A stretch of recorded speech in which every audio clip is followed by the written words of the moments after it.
welcome back. Today I'm going to read you one more book that has won the Pura Belpre honor.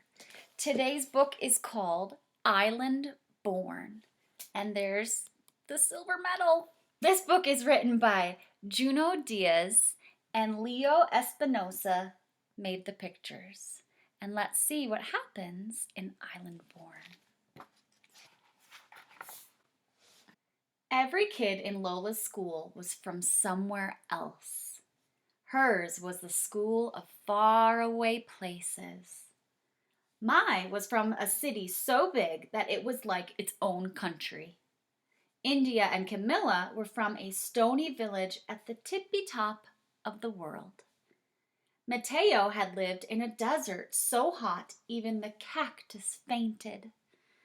Nu was born in a jungle famous for its tigers and its poets. And Lola was from the island. So when her teacher, Ms. Obi, told the class, "Please draw a picture of the country you are originally from, your first country, and bring it in tomorrow," everyone got super excited. "I'm going to put in pyramids," said Dahlia.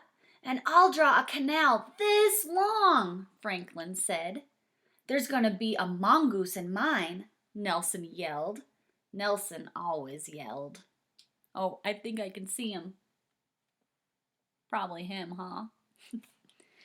Everyone was talking about their drawings. Everyone but Lola. Lola, you see, loved to draw. But she had left the island when she was just a baby, so she didn't remember any of it. Lola raised her hand. She hated raising her hand almost as much as she hated Nelson's yelling. "Miss, what if you don't remember where you are from? What if you left before you could start remembering?" "No problema," Ms. Obi said. "Are there people around you who do remember?" "Like my whole neighborhood," Lola said. "And they're always talking about the island." "Well then," Miss Obi started, "maybe," but Lola finished her sentence. "I should talk to everyone who does remember. I should draw from their memories." "That's a very good plan, Lola," Miss Obi said with a smile. Lola started feeling better about the assignment. But then she saw all the other kids chatting excitedly about what they were going to draw, and it made her sad. Everybody was remembering their first home, even Nelson, who forgot everything. Nelson even forgot his last name once, for like an hour. Lola had always wanted to remember the island, but no matter how hard she tried, she never could. It was like a familiar word just at the tip of your tongue, but instead of a word, this was an entire world. Lola closed her eyes and tried to recall anything about the island, but nothing came up. She kept trying all through the school day. To help her focus, she put her fingers on the sides of her head, like her abuela's psychic sometimes did. See her concentrating, trying to remember? "Are you okay?" her cousin Letitia asked as they walked home from school together. "I have to draw a picture of the island," Lola explained. "But I was just a baby when we left. Prima, you have to help me." "I don't remember a lot either, except for the bats. They were as big as blankets, and they used to chase after me at night." "Blanket bats?" Lola pulled out her notebook and began to sketch. "There's a blanket bat." Letitia stopped Mrs. Bernard, who always sold them crispy empanadas after school. "Hey, Mrs. Bernard, what do you remember most about the island?" "Why, the music, of course. The whole country is like the inside of a gira, like the inside of a drum. You mean like our neighborhood? Lola said. The neighborhood had so much music, it was like a radio with the dial broken off. On the island, there's even more music. There's more music than air, and everyone is always dancing, even in their sleep. People dance. Sleep dancing, Lola sketched. Oh, everyone's eyes are closed. They must be sleep dancing. Letitia led Lola into the barber shop that her brother Jonathan owned. Lola has to do an assignment about the island. She needs to know what you remember most about it. Weepa, said Jonathan, laughing. The agua de coco. How wonderful it tastes when you drink it right from the coconut. Mr. Rodriguez sat up in his chair. And the mangoes that are the size of your head and so sweet. They make you want to cry, Lola said. She loved mangoes. That's it exactly. Mango's so good, you're going to cry. How much color there is, said the woman waiting with her son. Colorful cars, colorful houses, flowers everywhere. Even the people are like a rainbow, every shade ever made. Like us in here, Lola said. Even more color, the woman said. Agua, mango heads, rainbow people. Lola was trying to keep up. The island sounds so beautiful. Why did we even leave? Well, it isn't all beautiful, the woman's son said. The heat is on you like 5 bullies. The oldest barber muttered, and other things. Like what? Lola wanted to ask, but the oldest barber had already turned away. In the lobby of their building, the cousins ran into Mr. Murr, the superintendent. Letitia called out, Hey, Mr. Murr, can you tell us what you most remember about the island? Nobody cares about that old stuff, Mr. Murr grumbled. Just be glad that you live here. Don't listen to him, Letitia said. Keep going and call me later if you need any help, okay? I will, Lola said. When Lola got into the elevator, she put her fingers on her temples and closed her eyes. Island, she called, like it was a cat. Island!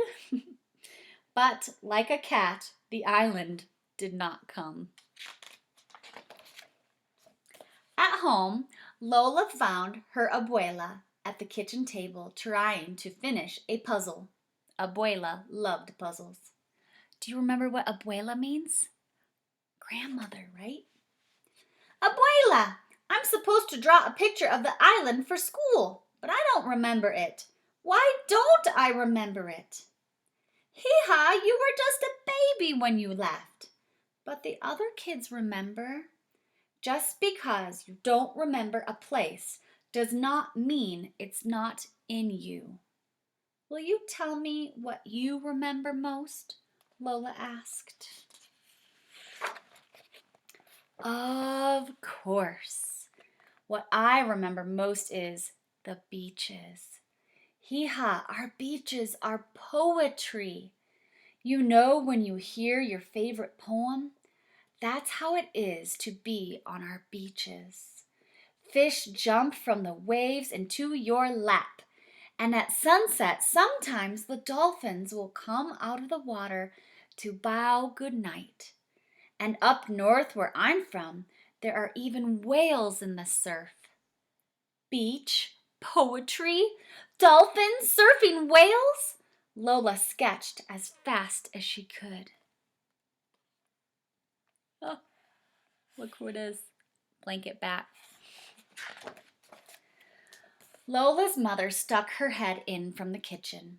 Hee-ha, what I remember most is the hurricane. The hurricane that hit the island right after you were born. Like the biggest, baddest wolf of all, it huffed and puffed and it blew thousands of houses into the sky. Where were we? Lola asked, her eyes wide. We were hiding under the bed, is where we were, Abuela said. That's right, her mother said. And you know what? You never cried once. You were such a brave little girl. I wish I could remember that, Lola sighed. Well, it happened, her mother said. You might not remember the island, but it remembers you. You should really talk to Mr. Murr, Abuela suggested. He knows more about the island than almost anybody. We tried asking him, Lola said, but he didn't want to help. Mr. Murr can be a little grouchy sometimes. Let me talk to Mrs. Murr. I bet you that we can get him to help. Abuela called downstairs and shouted at Mrs. Murr, who then shouted at Mr. Murr. The old people were always shouting at each other. That's how they talked. Maybe Nelson was an old person in training. Go on down, Abuela said. Mr. Murr said that he would try to help. Lola was a little nervous, but that didn't stop her from knocking on the super's door. Mrs. Murr let her in. Look how big you have gotten, Lola. Mr. Murr is in his workshop. Go on, go right on in. Mr. Murr looked up from the contraption that he was fixing. Your grandma says that you've been interviewing people about the island. Lola nodded nervously. Yes, sir. It's for a class assignment. What have they told you? She flipped through her sketches. Bat blankets, more music than air, fruit that makes you cry, beach poems, and a hurricane like a wolf. I see, said Mr. Murr. So no one told you about the monster. Oh, Lola's eyes got wide. She shook her head no. Even those who know don't always want to talk about him. Mr. Murr turned toward the old worn map he had of the island. Our island has always been a beautiful place. It was when I was your age, and it is today. But even the most beautiful places can attract a monster. A long time ago, long before you were born, that's exactly what happened. A monster fell upon our poor island. For once, Lola's pencil didn't move. Oh. Whoa. It was the most dreadful monster anyone had ever seen. The whole island was terrified, and no one could defeat it. It was just too strong. For 30 years, the monster did as it pleased. It could destroy an entire town with a single word and make a whole family disappear simply by looking at it. Lola's curly hair was uncurling with fear. Did you see the monster, Mr. Murr? Yes, all the time. Well, were you scared? We were all very scared, he said. Lola's heart was pounding. So what happened next, Mr. Murr? What should always happen to monsters? Heroes rose up. Strong, smart, young women just like you, Lola. And a few strong, smart young men, too. They got tired of being afraid and they fought the monster. What a titanic battle that was! The whole island shook from their struggle. The monster tried all of its evil tricks, but in the end, the heroes found the monster's weakness and they banished it forever.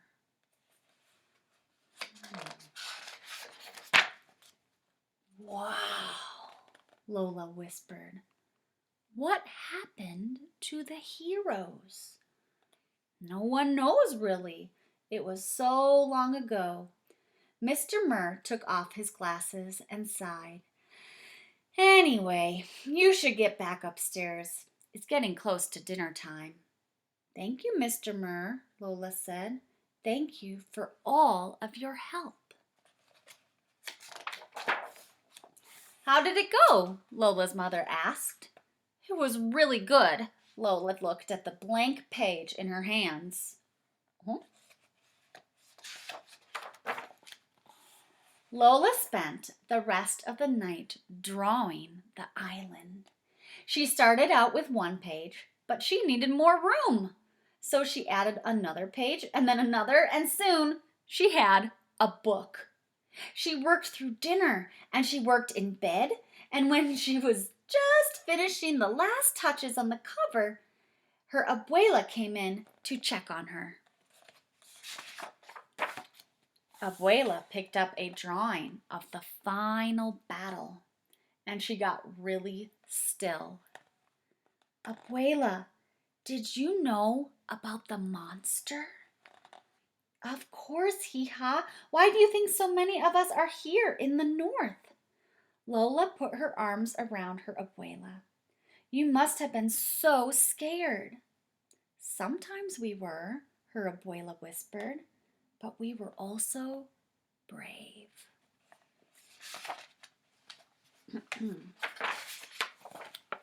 The next day, it snowed.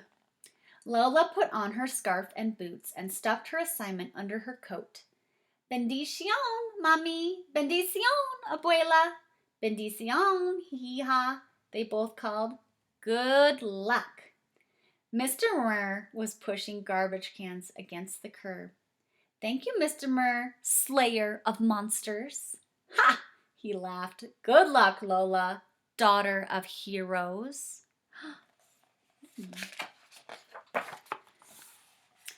In class, all the students were buzzing about their pictures. Nelson's mother had baked cupcakes for everyone, so it was like a little party. Ms. Obie hung the drawings on the wall. Now our classroom has windows, she said. Anytime you want to look at one another's first homes, all you have to do is look out the windows. Then Ms. Obie reached Lola's desk. So how did it go, Lola? Were you able to remember anything? I tried really, really hard, but nothing came, and that made me feel bad.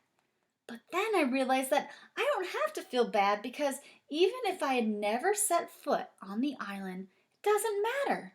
The island is me. Nelson snorted. That is so corny. It is not. Nelson, be nice, Miss Obie said. She and the other students gathered around Lola's desk.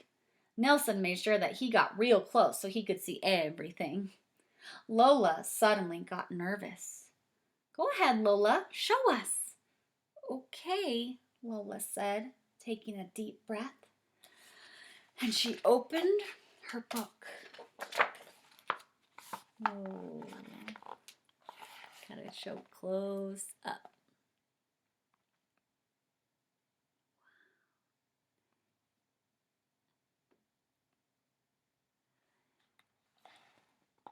She opened her book and out burst the island. Do you see everything she learned about? Ah, that's the end. Whew. The end. So, a monster? They never actually said what the monster was, did they? Sometimes if we have a bad memory or a scary dream, we might think about it later like it's a monster. But if we're brave, we can be heroes and we can defeat any monster. I loved this book. This one was one of my new favorites. I thought it was really cool and definitely deserved to win Pura Belpry's honor. Thanks for listening, friends. I'll see you next time.